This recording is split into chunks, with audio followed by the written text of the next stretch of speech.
Hey, welcome to another episode of Your Faith and Health Community. I'm your host, Pastor Jackie Jackson. As always, on behalf of myself and our producer, Anita Alexander, we want to thank you very much for taking out time from your day to spend with us. And prayerfully, we'll give you some information or we'll say something that'll change your life.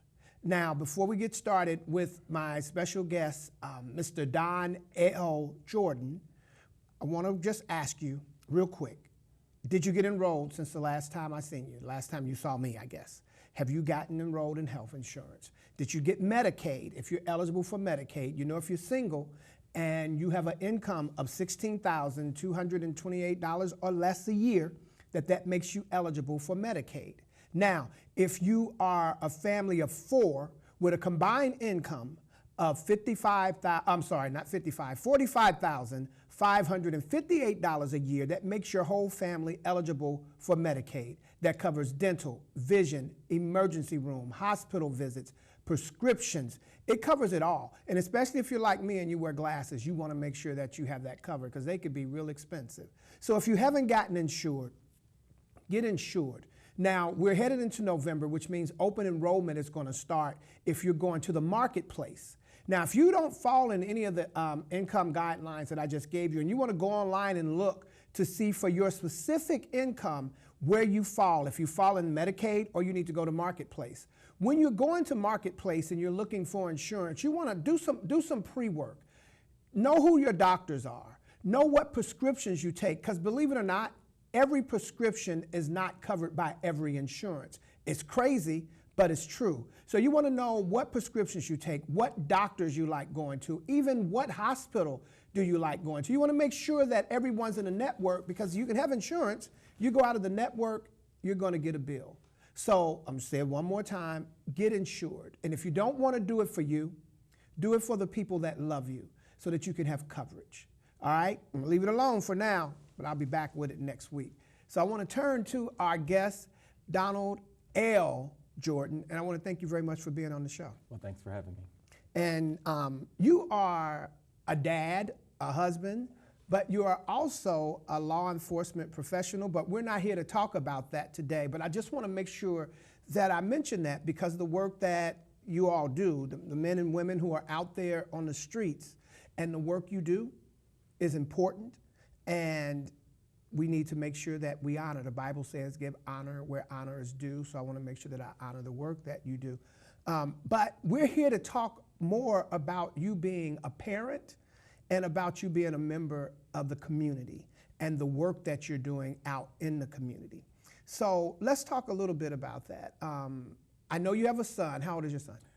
My son is 11. 11 years old. Yes. And what's his name? Avery. Avery? Yes. I got a friend named Avery Hammonds. We call him Avery. Yep, I say that sometimes. Okay, so we didn't create that. I thought we came up with something unique. Well, he's probably older than my son, so you guys probably had it before, way before I said it. He's way older than your son. But so he plays sports. He does. He plays basketball. Okay, it's something that I'm not good at. Well, he's pretty good at it. Okay, and so using basketball or using the sports, that's one of the things that you use with your son, because when we were talking earlier, and I'm just going to kind of maybe paraphrase that you needed to get involved or be a part of the solution in the community because you do have a son. Well, so my wife and I have been together 26 years. We're coming up on our 20th wedding anniversary. So Avery came, I think, maybe 15 years in of our marriage. So we had Avery late. Both of us are almost 50. He's our only child. I didn't want to bring a child into the world because I just thought it was so chaotic. And when she told me she was pregnant, it was a shock to me, for one. But when my son was born, it was quite frankly the best thing that ever happened to me, and it changed my life. I worked out 5-6 days a week. I was in the best shape of my life. I had a good-looking wife. It was just the two of us. So we traveled the world. We did all the things that a couple would do beside having a son, our child. And when my son was born, all of that changed to the point where my focus wasn't on doing anything but making sure I gave my son the best life, or provide my son with the best life possible. With that being said, I calculate everything I did from that moment moving forward, even till now. So yeah, we have a basketball team. I started a basketball team because I wanted to influence his circle of friends. It's the AAU basketball team. We play for Midwest Takeover. I'm very specific about who I have around my team, who I have on my team, because it's not just about the talent of the player. I'm interviewing families too, because if they're going to be around my child, I want nothing but the best people around him. And so the core of our team have been playing together since they were 5. They're now 11 years old, 6th graders. And those are his brothers. So yeah, we travel with them, and we've built a bond. And so I know, we took a couple kids to Duke, North Carolina, Okay. their basketball camp, Duke's basketball camp in North Carolina over the summer break, Avery and 2 of the other players. And my wife said, we're not doing this again, because we're responsible for these other people's children. You know, they spent the night on the campus. We had to check in with them every day, but it was a great experience for them. And I said, no, you're wrong. We're going to do this again, because what you don't realize, the rewards that you're putting deposits into these kids that's going to be so rewarding in the future, you have no idea. So it's not about them playing basketball now. It's about them being exposed to this college life. So in 20 years from now, somebody tap you on your shoulder when you're in line at Kroger's and say, Miss Jordan, you remember you took us down to Duke? These are the positive rewards you're getting. So we're going to continue to do whatever we can to influence his circle of friends and the other kids around him, because I know if we build them up, he'll be okay. And, you know, and I think that's real important, and sometimes a lot of people forget. I can make my house as safe, my household as safe as possible. You know, it could be none of this and a lot of that and a whole lot of love and no negativity, but my son or my daughter, they've got to walk outside of the house. Absolutely. So if I make my whole household safe, but past my front door, past my yard, it's not, then I'm really not, I'm helping my child in a sense. Right. But my child doesn't live at home unless I'm going to hold them captive, which goes into a whole different set of problems, right? Right. So working on the community, working out there to make sure not just your child, but there are a lot of young men in the community who don't have a father at home. Yes. And I give all the props in the world to a single mother. Absolutely. My mother was a single mother. And so I give props to a single mother. But at the end of the day, that young man needs to have a dad. But that's not the case everywhere. And so you taking upon yourself to say, I'm going to make this better for my son. But in order to make it better for my son, I've got to reach out into the community and make the community better. Right. And so putting together a basketball team, like you said, which promotes teamwork, discipline, all these things that are important to actually living in a world, but at the same time, it helps to give some love to a group of young kids who, not saying that everyone's parent's not there, but for some kids on a team or some kids in a community center or whatever they're doing, you're always going to find someone who that reach where you think, I'm doing this because it protects my son, and God's going, yeah, but you're actually doing this because I figured about 80 gazillion billion years ago that you're going to be an influence in the community. And there are a lot of positive black men in the communities, not always doing something in the community that benefits the youth on the street. Well, my grandmother raised the 5 of us. I'm the second oldest of 5. My mom died when I was 9 years old. My father was in prison 6 months after my being born, to 6 months prior to my graduation from high school. So that's 18 years. The fact that my grandmother gave up her life to raise the 5 of us, I wanted to always show my gratitude towards my grandmother. And all of the neighbors in the community that helped raise me, because it was hard after my mom passed, knowing that I didn't have a mother anymore. And the fact that Miss Jennings, Miss Newman, and these other women and some men in the community recognized that we were lacking, not having our mom. My grandmother needed help. They helped. So that community piece is there. I'm always going to be, I feel responsible. There's a responsibility for me to give back. Like I said, my grandmother didn't have to do it, she did. And oftentimes, like if you were to go to my office where I work at, I have gym shoes in my office. I still work with young people. My son, he's growing so fast. He only wears his basketball shoes on the basketball court. So in a year's time, he might have grown. Last year, I think he went through 3 different sizes. So I have anywhere from an 8.5, 9, and a 9.5 shoe, basketball shoe in my office that's gently used because he's only worn them on the basketball court. If a kid comes in, needs some shoes, if he can fit them, there he is. You know, my wife wanted to sell them to one of those consignment shops. I'm like, no, we're not going to sell them. We're just going to give them to somebody that need them. And that's just one of the things I believe in giving back, and it's a blessing in being able to do so.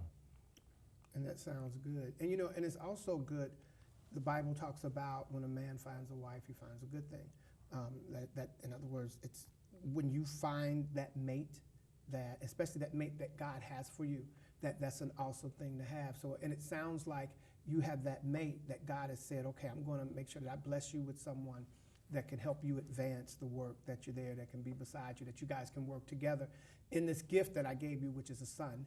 You know, because that you know that's his child actually, Right. but he loans us to us for whatever period of time that he so deems. So I think it's awesome that you have that. I want to ask, you know, because you can't ignore what's going on in the community with all the homicides and the shootings, which just seems to be escalating and escalating and escalating. And it's not that shootings in the community is something new. It's been happening in the community forever. But the way that it's going now, how do you work that with your son in terms of, you know, there are a lot of parents who are probably trying to have that conversation with their young son about the young children that are getting murdered, whether in the city or, I don't know if he watches the news, but what's going on around the country? How do you have that conversation with him? Well, one of the things that my son has been a part of, and again, this is the first year we didn't do it over the last 7 years. I helped create something in Avondale called Pitching for Peace. And Pitching for Peace was originated behind the fact that at one point in time I did a lot of work in Avondale, which is where I grew up. And for 2 years, Avondale did not have any homicides. 2 years. From 2011, I think, to between 2010, 2012, 2013, they went without homicides. And that's a lot of work that I was a part of with Children's Hospital, all these different organizations that work together. And then, you know, God and a lot of other factors came into play, but we did not have a homicide. So I wanted to celebrate that. I wanted to celebrate the partnership because it takes a lot of partnerships to invest in, and you had employees of different companies coming into Rockdale Academy helping kids with math. We were tutoring these kids because one thing we know of, the school to prison pipeline is real, so we tried to eradicate that by getting people involved, actively involved in helping out in the school system. And we did it. We did it at a grand scale. But getting back to the homicide thing, what I do with my son, besides every Pitching for Peace that I was at, my son had the microphone and welcomed everybody to Pitching for Peace. We are here to celebrate peace. I wear a peace bracelet because this is the way I walk. I walk in peace every day. But I talk to my son about love. It's easy for these guys that's out here killing people to do it because they don't value love. You know, if you value the person sitting next to you, understanding that that person's family loves him or her just like your family loves you. And I tell him that I love him. And so he understands there's value in human life, and he wouldn't want to take a human life. That's a good lesson, a good thing to teach.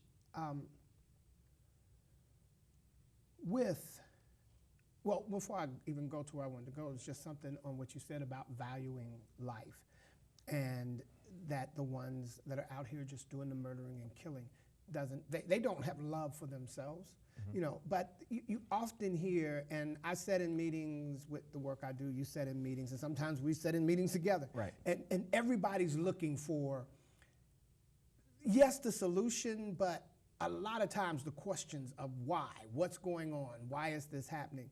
And one, I think if anybody comes up with the why, to explain all of this stuff, I'm not going to be too inclined to believe it. Because one, I think there's a whole bunch of different whys, a lot of reasons that people don't want to deal with.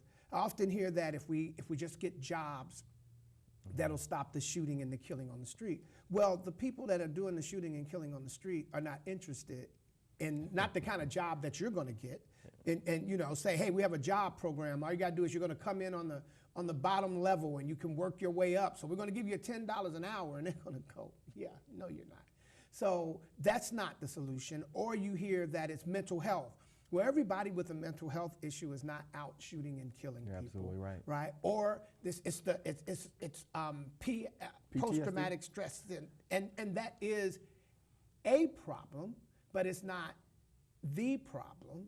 So with the work or out in the street, because you're out there and you're working and you're seeing, you know, with your programs, the things that you're doing with your son, you're seeing what's going on out there. What do you think is? I'm not even going to ask you the solution, because I don't know if we knew the solution, there would be no question, right? But what do you see from your thoughts as part of the problem? Honestly, I think we have a lack of leadership in terms of our homes. I was raised by my grandmother. Single women are phenomenal. Yes. They are the heartbeat of our community. But unfortunately, they can't do it alone. And I know the type of man I am, fathers. I think fathers abandoning their children, leaving it to these wonderful, phenomenal single women to raise these children, I think that's part of the problem. Is it the only problem? No, but I was one of those kids that was, you know, looking out the window, waiting for, you know, my aunt or my grandmother to pick me up to go see my father. And when those trips didn't happen, that was disappointment. I was disappointed. So I can imagine the young man that is waiting for his father to come into his life. In some cases, some of these guys are actually in the streets with their fathers. And I think it's a major role. I just look at what I'm doing with my son. I am his biggest influencer. When they talk about superheroes and all of that, my son did a paper. He said, my mom and my dad, they're my superheroes. And I wear that with pride. So he still has years to go and grow. I mean, the book isn't finished, but from what I can tell, he's a stand-up kid. And I just think more fathers, men, need to be engaged with these children. And I'm not just talking about boys, because girls need that same type of leadership. And I think sometimes we do leave out. You know, there's always seems to be one divide. On one end, a lot of attention will go to the girls and not to the boys. There was a book from the 60s, and you may have heard of it or not. It was, what is it, The Conspiracy to Destroy, I think, Little Black Boys. Yes, sir. Right? And so, and it was kind of dealing with the thing where a lot more attention is heaped on the girl and not on the boy. But there's that situation, especially in the climate we're in now, where everybody's trying to make sure that the young man is covered. And that's important, but sometimes in the process, we're leaving out the young ladies. And there are women there are girls and young women that are shooters, that are ballers, or whatever you want to call it, that are out there doing it. So if we're not careful, if we're not covering the community, covering the children, period, not by gender, but by the fact that they're children, then we're going to lose. Because if not, we get off balance and kind of go. Let me ask you, what advice would you give to parents, especially of young? I'm going to, and I guess I hope I'm not being hypocritical here, but I want to focus for a second on the young man, or for as much time as we have, which isn't a lot, I just realized. Young boys or young black males are in a very crazy position. And because they're in danger, in some cases, from society, but they're also in danger from other young black men. So, it's not like they have, if I just run from this side of the room over here, I'm okay. Right. It's finding somewhere in the middle that keeps them safe. So what would you say to parents first with young black boys? So first and foremost, the way I was raised in terms of, if I did something wrong, I got my butt whooped. I think my son's last spanking, he was 4 years old. And the reason that is I realized it hurt me more than it hurt him. And I know that's a cliche, but it's the truth. I realize now that my son is more hurt knowing that he disappointed me or his mother or anyone else in his village. So, one, you don't have to abuse your child. All you have to do is let that child know first you love him, that you've built him up to this point, and when he does something that's wrong, you're disappointed in him. My son self-corrects that behavior. I mean, we just had a situation. He's gotten straight A's for the last 2 years, all 4 quarters. Well, this first report card of 6th grade, he got straight A's except for 2 B's. And that was a problem. And the reason why that's a problem, I know some people would say, well, you're hard on him. Well, no, I have expectations of him. But he had 2 B's at midterm that he had a chance to bring up. No movement. No movement. And he's having fun as a 6th grader. And so now it's a little shake in the diagram, so get back on point. And we'll see what happens on at midterm for the 2nd quarter. But fatherhood, I'm building this plane and flying it at the same time. I didn't have my father. And so I do with my son everything that I wanted my father to do with me. If putting stamps on his passport means he's being exposed to the world, I'm exposing him to the world. If me taking him to a community event in Avondale means that I'm exposing him to the world, I'm exposing him to the world. My son is well-rounded, and he's never going to be disrespectful to any adult because of the way I'm raising him. He's not going to be disrespectful to himself, and I'm building him up to be a leader and not a follower. So that's the biggest advice I would give any father. Build your son up, teach him to respect his mother, and if he respects his mother, he respects all the ladies around him, which is, a conversation that I actually have with my son. I see the time. Well, I want to thank you definitely for coming on, and I really enjoyed this conversation, just a conversation about our youth and about a father trying to make sure that your son is okay by making sure that the community, or in fact the world that he lives in, as much as possible as you can to make sure that it's okay. And so that says a lot to me. I know you before today, and I cannot ever say that anytime I've ever seen you, you've just been like a really honorable person. So well, thank you. I give God glory for that, and thank you again. Got to get you back. Listen, we want to thank you for spending time. If you're out there, and especially if you're a parent and you have a young black boy or a young black man, young man in your family, what I said is serious. Our young black men are in danger, and the bad part is that it's not just society, and I'm not saying society is horrible, but we're not going to sit here and play games. Let's just be real. There are issues out there that already are trying to swallow up our young black men, and then they've got to worry about being killed in their own community by the person that they know from down the street or around the corner who may have come to their house from time to time. So let's make sure that we take some time out and talk to our young men, but don't forget our young women as well. We've got to take care of our community because in all honesty, if we're not working on taking care, looking after, and protecting our community, we have absolutely no right to complain that somebody else isn't. Just my 2-cent worth. So we want to thank you for taking time with us. Until next time, stay faithful, stay healthy.